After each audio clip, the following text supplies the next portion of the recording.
There is a major difference between trying to do yoga and to be in a yoga.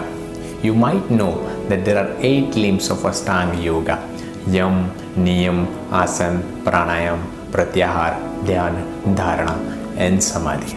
So when one is trying to perform out of this, is trying to do yoga, which definitely prepare oneself for the higher possibilities. So what does it mean to be in yoga? To be in yoga means there is no you and me left anymore. To be in yoga means a drop of water becomes an ocean in itself. To be in a yoga means to break the boundary of this individuality and to merge into this endless consciousness. To be in a yoga means to see what you truly are. To be in yoga means in a journey with the starting point, the distance and the end point becomes one. To be in a yoga means it's a state of an awakening.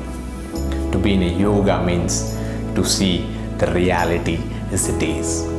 To be in a yoga means to break the duality and become one with the existence. When I say you become one with the existence, you and existence is not different anymore. You become the existence. There is no other. This is what it means to be in yoga.